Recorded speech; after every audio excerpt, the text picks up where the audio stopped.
Hey guys, welcome back to another JoshL2 look back thing. I'm still trying to figure out what kind of intro I should say for this thing. Because I don't really consider this a Let's Play. And I apologize if I'm talking funny. I have to take this medicine for my teeth. No chips challenge pun intended. But I've been having teeth pains lately, for whatever reason, so I have to put this ointment on my gums, and it numbs the freaking hell out of them. So, and it's kind of completely numb on my left side of my mouth. But I can still talk. It actually feels better to talk about this. So, this is Fork in the Road, which is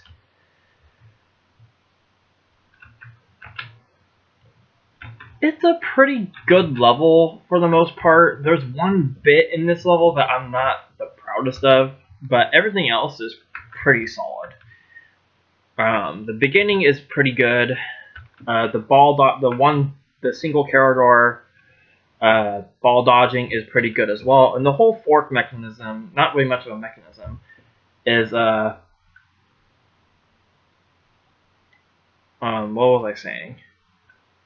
Not really much of a mechanism, but it plays out in that you can basically do this level in any order. The left side is a bunch of block pushing, and the right side is a double maze. Let's just take on the block pushing because we haven't had enough of that in this set.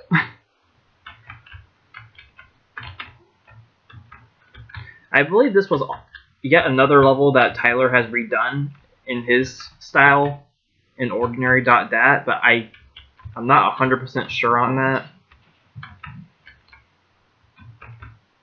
I've been thinking about taking a couple of these levels myself and kind of redesigning, or not like redesigning them, and like kind of giving them, like repurposing them.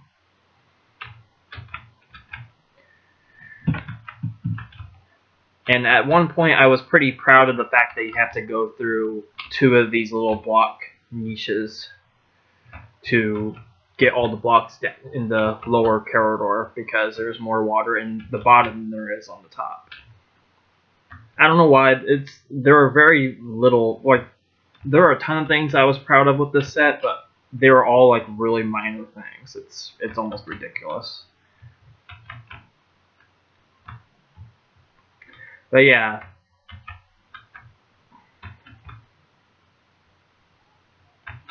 So we can go up and get this yellow key. So each path has a yellow key and a red key. You need 2 of each to get, I think, 8 chips total. And you can kind of see the double maze part up there that the other section has. This part has a pretty nasty glider section. Yeah, it can be nasty if you get the boosting wrong. If you're playing an MS.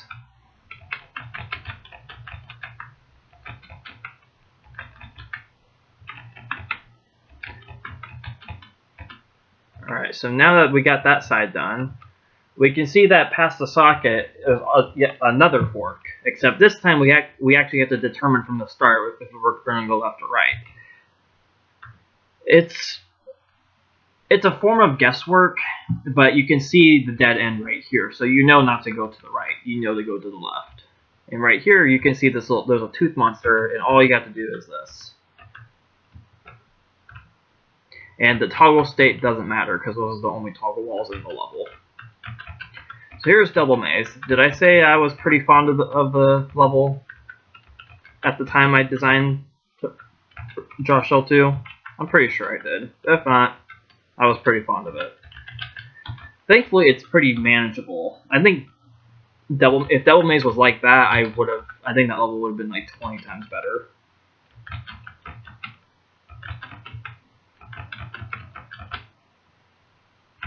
Alright. And then go to the left. Fork in the Road is done. I'm still waiting on someone to make a sequel called Spoon in the Road, or Knife in the Road, or something. Alright, Ball Wall. So this is another ball dodging level, except The neat twist with this, and by neat, I mean not so much neat, it's just kind of okay. It's a twist.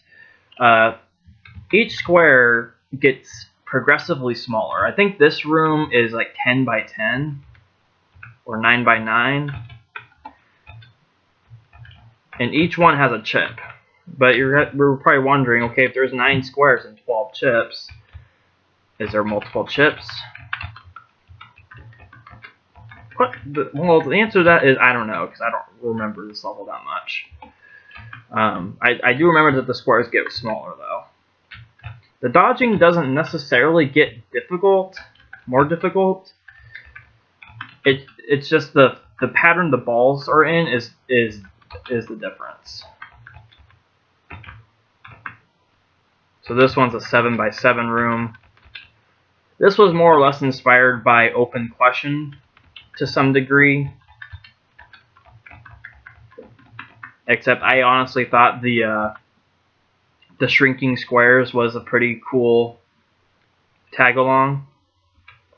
And that's a pretty nasty dodging section right there. This is kind of nasty too.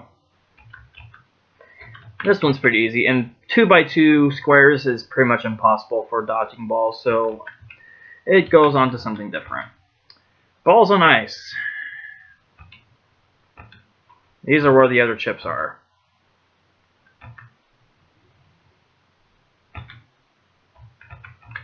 And this is where all the balls go. You got lucky. Don't take this path again.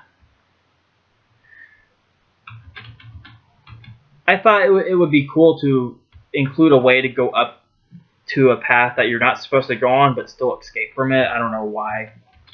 That hint is kind of rude, though. Like, don't take this path ever again. And the ending is just this, like 10 times. Except that pop-up ball is pointless. I actually like the fact I did that, and I could have put these pop-up balls on something other than the border. Why did I do it on the border? I don't know. But ball wall is done. Secondary shifting is the next level. I was super happy with this title, by the way. I still kind of like it. So the gimmick with this level is more or less a concept of pushing blocks into spots you can't push them in again until later. Hence the secondary shifting name. See, both those blocks I can't do anything more with. And then it just goes on. Can't get the red key until I get a trap button held down. I kind of like the way this level presents itself, honestly. Like, this might be one of the few JoshL2 levels I'm actually still a pretty big fan of.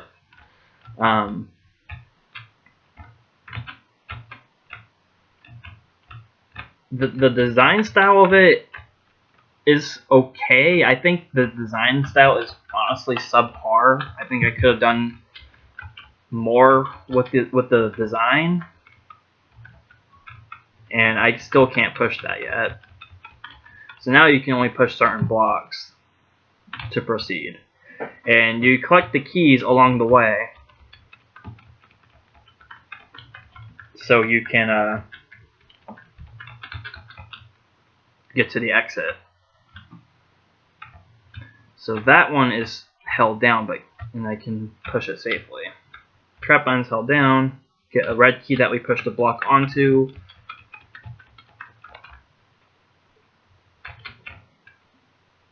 Get another chip.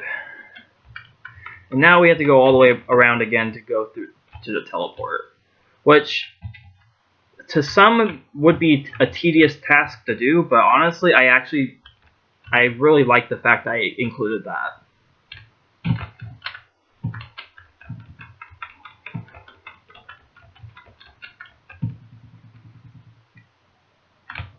Alright, now that we have fire boots, we can actually go up here. So kind of more secondary shifting type stuff. and I include a way back for some reason. I guess I thought this part was unsolvable somehow.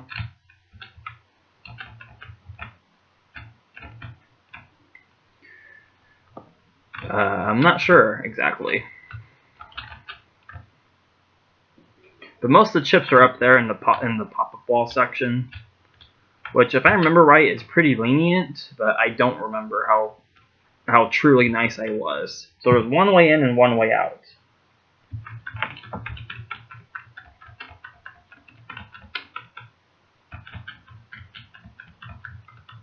One way in, one way out of that. I think I designed it to look difficult, but it really isn't. Okay, so 14 chips left. We can see some up there. How do we know we have the green key?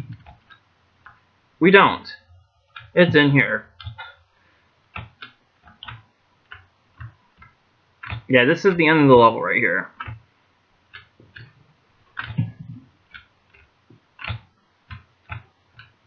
I could have easily included a hint that said the green key's up there, or don't enter until all the chips are needed, or all the keys are grabbed. But I didn't for some reason, so yeah. Alright, Block Rage. So here's another heavy block pushing level. Except this one I'm actually kind of semi-proud of.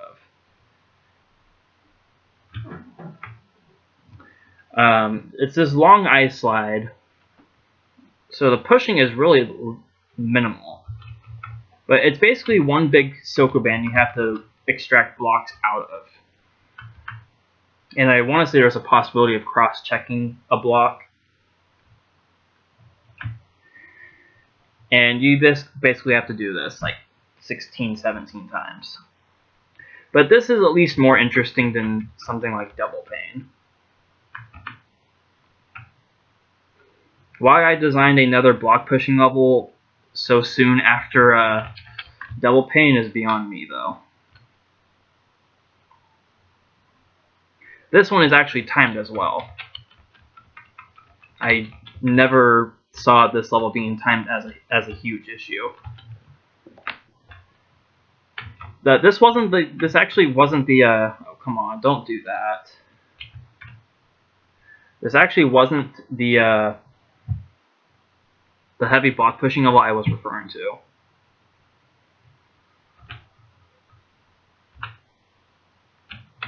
Okay, why is my...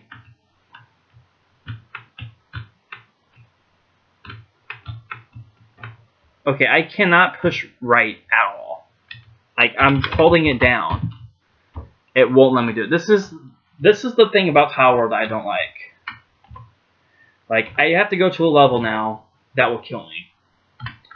Just so I can get out of that lock-in type shit. It pisses me off when that happens. I'm thankful that didn't happen with Double Pane. I was anticipating it happened with Double Pane too, but it never did. At least that happened early on in this level.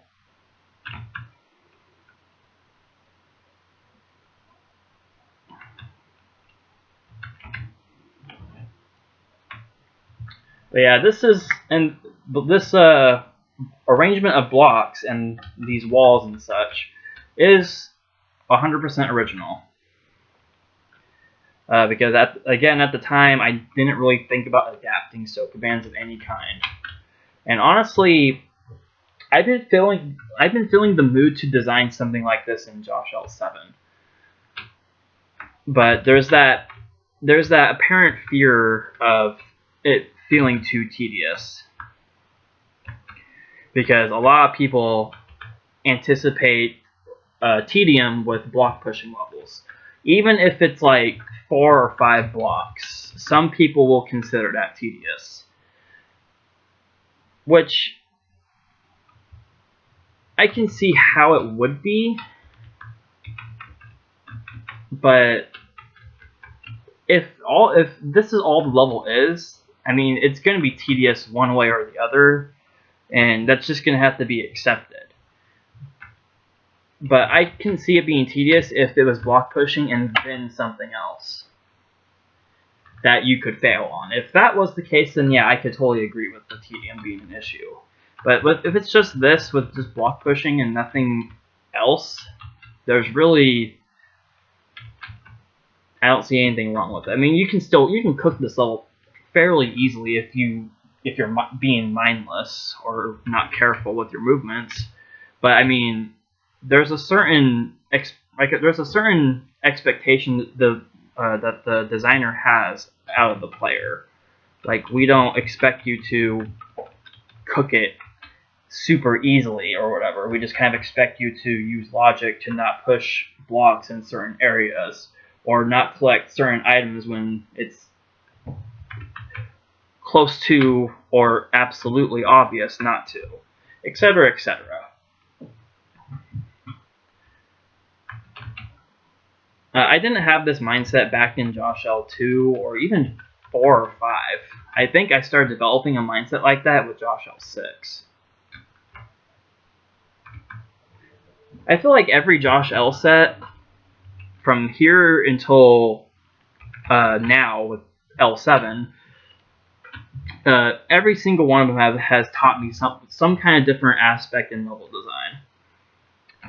Even JoshL1 to some degree has taught me something. L1 taught me like the basics of level design and what not to design.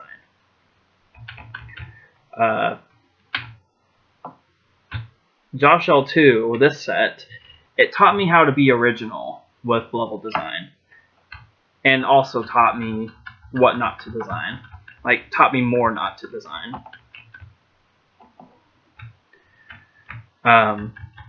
JoshL3 taught me not to rush level design, because I know I've been kind of saying it off and on about JoshL3 being my worst set, even worse than L1. The reason I say that, in hindsight, it's not. There is quite a bit of original content in JoshL3, but the reason why I don't like it is because of the way I constructed it. I wasn't careful with how I handled JoshL3. I was kind of all over the place with it in terms of updates and stuff.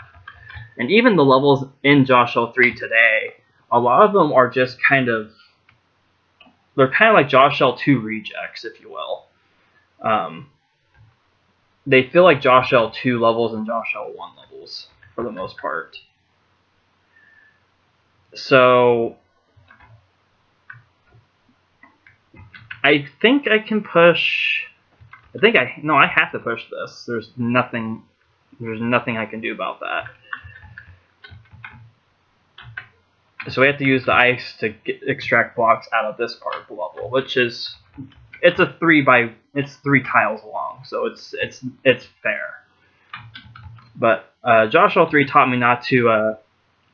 me how to handle my level sets and how to assemble them and how to no, not so much assemble, but how to handle the update process with it.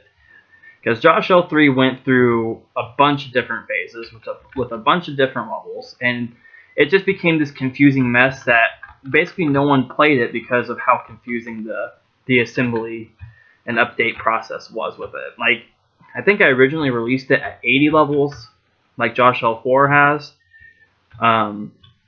Then I updated it to 149 as per JB's suggestion when I was working on a beta version of JoshL4 to have 149 levels. I didn't like the fact that it had 149 levels because a lot of the levels I had from that pre-existing JoshL4 were pretty stupid, and most of them are in my reject set now. So I downgraded it to have 100 levels, and yeah, it was just this big confusing mess. So JoshL3 taught me how to handle the update process. JoshL4 taught me how not to design difficult levels. JBLP JoshL4, and what I learned from that LP of it was not necessarily how to design a good difficult level, but how not to design one. I think a lot of the levels in JoshL4 that are on the difficult side, I think I went a little too far with making them difficult.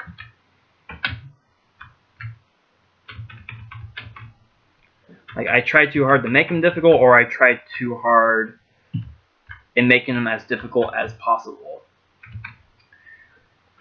Which I shouldn't have done, but I did anyway. But there is some good content in JoshL4. I think there's a couple that originate from that set that's in CCLP4 today.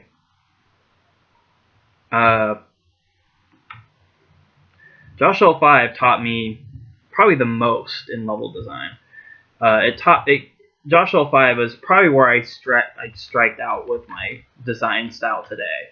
It taught me how to use, well, not how, but it taught me to be a little bit more artistic in my designs. That's where my aesthetic craze came in, was JoshL5. It taught me to be even more original in level design. It taught me how to make good moderate levels, good medium difficulty levels, etc. And because of that, most of the levels that I have in CCLP4 are actually from JoshL5.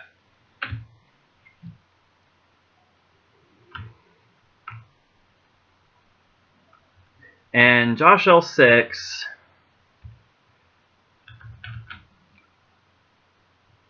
that's probably the only set I can't think of what taught me.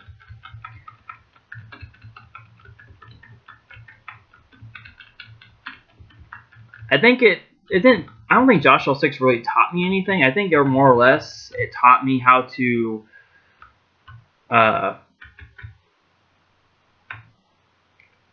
order my levels. Because one of the flaws I have with JoshL5 today is the level order. Like, I want to say the first half of JoshL5 was designed in the order I designed the levels, which I shouldn't have done. I've been debating on going back and kind of overhauling it a little bit and fixing the level order, but honestly, I don't think many people would care to update it at this point. I wouldn't change any of the levels, but I would change the order for sure to give it a proper difficulty curve. That's my only issue with that set. But L6, kind of, I think I found my spot in design for all types of genres. L5 and L6 are definitely my strongest level sets to date. And lastly, so far JoshL7 has taught me that there's still more to do in Chips Challenge 1 than people think.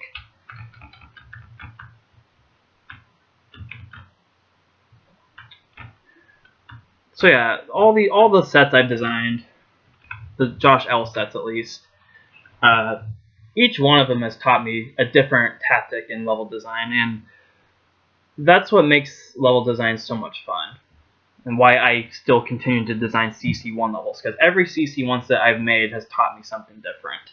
And I'm pretty sure the same will happen with CC2 if I design multiple sets for that game. But at this moment in time, as of today, which is the 14th of January, I'm just not in any big hurry to design for it. I don't want to. I feel like there's a lot of pressure from certain members of the community. They know who they are, to just ditch CC1 and move on to CC2 permanently. I don't think that's a good mindset to have. I never will agree with that mindset. CC1 is just as much important as CC2 is, and I played CC2. I've designed a good chunk of levels for it. I played a couple custom sets for it, custom levels for it, and I like it. But I shouldn't have to rush designing levels for it just because it's expected of me to do. Sorry, went on a little tangent there, but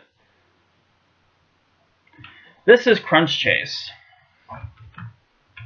So finally, after all the block pushing is done, we have a little bit of a interesting teeth manipulation level.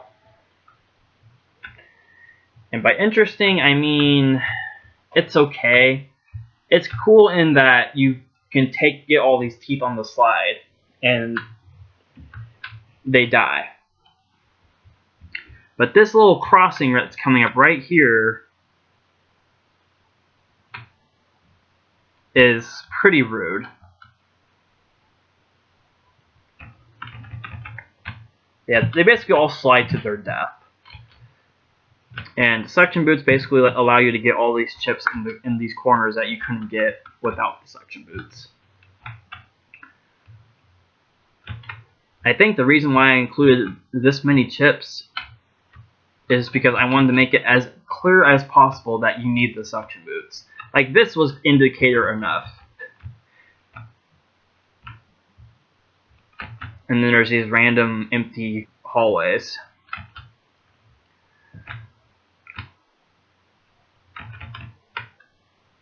I think I'm going to name a level after that, Empty Hallways. The sequel to Empty Rooms.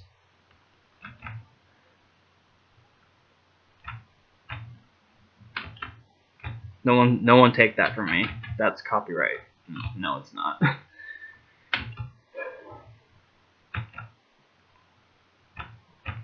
So yeah, Crunch Chase isn't anything special. I mean, there is a little bit of a chase to it, but I mean, it's on 4 floors, and you just have to kind of outwit them with them. That's really it. Other than that, this level's really nothing too special. It's just a level. You have suction boots, and you can walk back on the suction floors or force floors to get the chips. That's basically all there is to it. Nothing too special. Clone Disruption.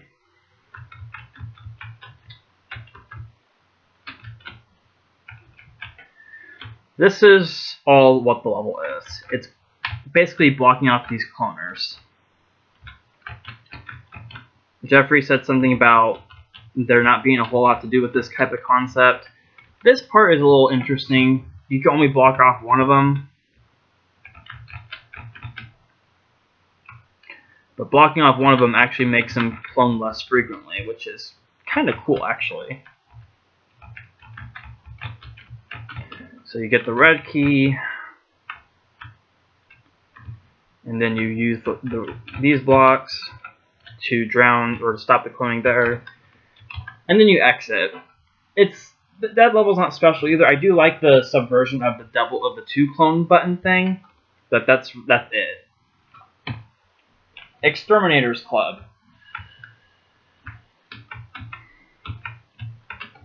So this is kind of like an underground type level, except you can actually kill off the bugs. I guess in a roundabout way, this is underground and going underground mixed together, but with bugs instead of paramecia and walkers.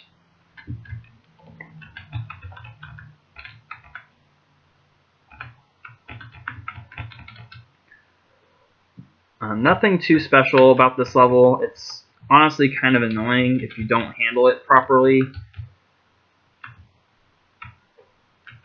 And there are 2 blocks. All those chips are required. Those are the blocks right there. I guess in some way I was kind of inspired by Metastable to Chaos. There was actually quite a few levels I was inspired by when I was designing this.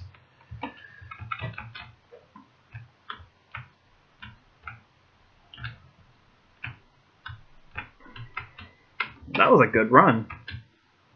I was thoroughly impressed with that. This is a level I shouldn't have made take up the whole map. I do regret that. But 32 levels in and I'm just now saying that. I think that's a good streak considering how old this set is. Though I think I might have said that about another level, I don't remember. Some of these bugs you don't even have to release.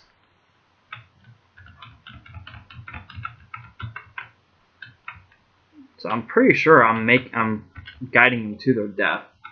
Very slowly, but they are dying.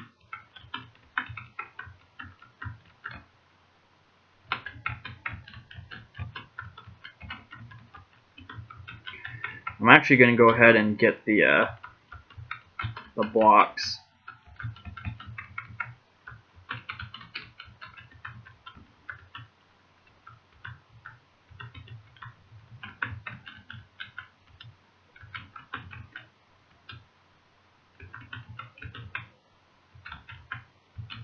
That was cool how they collided and all of them still died.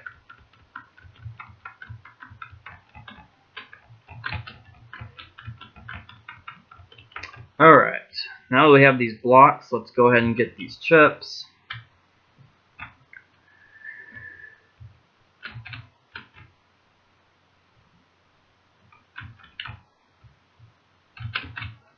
And now we just have 19 more to get out here.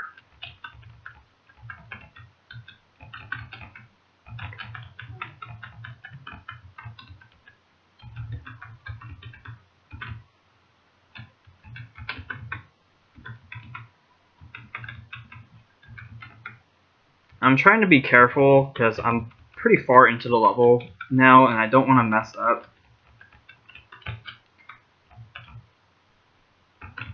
Honestly, I don't design these types of levels anymore. I probably should because they are fun to play on principle, but I think I included a tad too many bugs in this level. I think that's my only real complaint with this level. And that just got looping.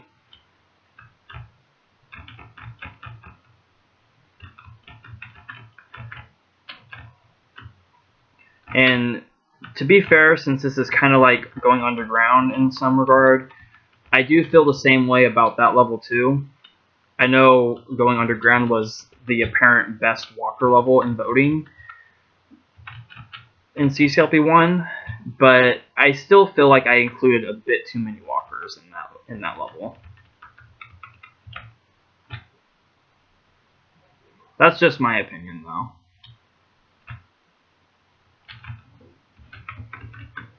Anyway, Exterminators Club is done.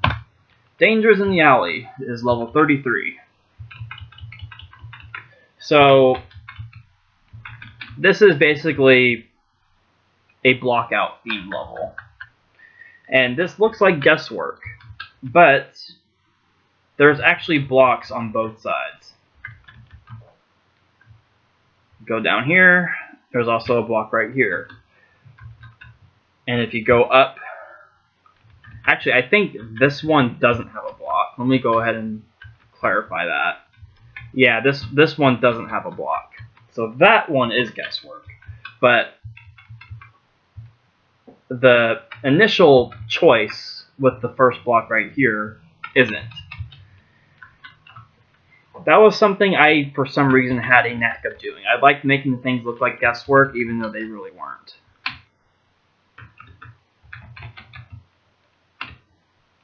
I don't know why I had a thing for that, but I did. I also had an apparent thing for block out.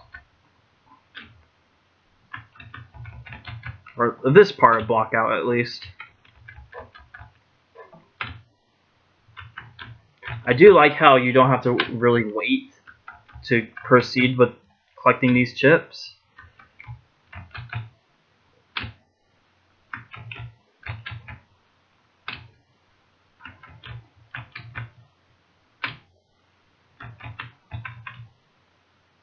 And it's just like a big wave. Like, that is so cool how that works. Is it just me, or is that not cool? I think it's cool. Screw what anyone else has to say. That's cool.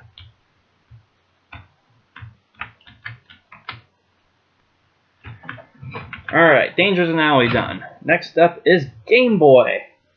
I swear, I was like, I was so happy with how this level turned out. And to be honest, I still kind of am with the whole idea with this, I guess, aesthetic. Even though it's not really an aesthetic level, it's a concept of a Game Boy. The whole level looks like a Game Boy if you look at it in the editor. If you don't know what a Game Boy is, I don't know why you're even watching this video. Because Game Boy is one of my favorite systems ever. Mash the A and B buttons before the battery dies. Battery being the time limit. So the A and B buttons, the red button's the A button, the green button is the B button. You don't actually need to mash the B button, but you do have to mash the A button like crazy. So you can't see it, but there is a blob cloner in there, and there's open and closed toggle walls surrounding it. Basically, this is all you do. You just spam press this button to get clone blobs to blow up all the bombs, or clone enough of them to where they can hit the trap buttons for you, or at least one trap button. Yeah, this is all the level is.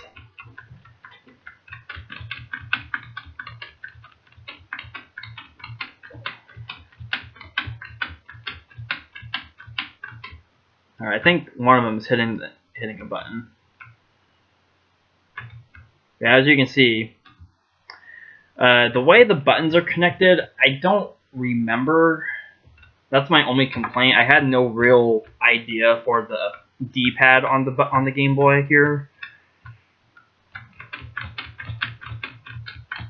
But the whole idea that inspired this level to begin with, okay, I want to say it's the bottom one. Yeah. The whole idea with this concept, and this is the headphone wire. I don't know why it goes out to the border, but it does. The whole thing that inspired this level was because of the whole Pokemon games franchise. I didn't want a standalone Pokemon reference yet in this set. I didn't exactly know how to reference Pokemon with Chip's Challenge at this time. So what I instead did was I designed this level to kind of represent it. Can I say that word, please? In some way. So I made this level out of a Game Boy, and I intentionally made it to where you had to mash the A button, because when you're playing a Pokemon game and you're catching a Pokemon, it's been pretty well known to Pokemon fans that I don't know if it actually changes anything. I'm pretty sure it does, but the more you mash the A button as you're catching a Pokemon, the higher chance you have of catching it.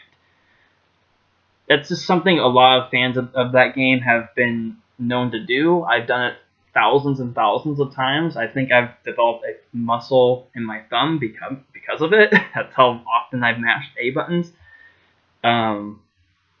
This is what the whole level's about, bro. That's why it exists. It's probably one of my favorite original concepts ever in this set. But that being all said and done, we're going to end the video here because this is a pretty long level. Guidance for Dummies.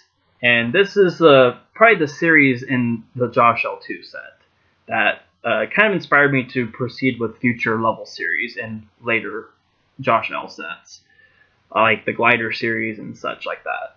So, hope you guys enjoyed the video. Made some pretty good progress today with these levels. Hopefully, the commentary was interesting. I think I hit the nail on the head with the commentary, but that's just my personal thoughts.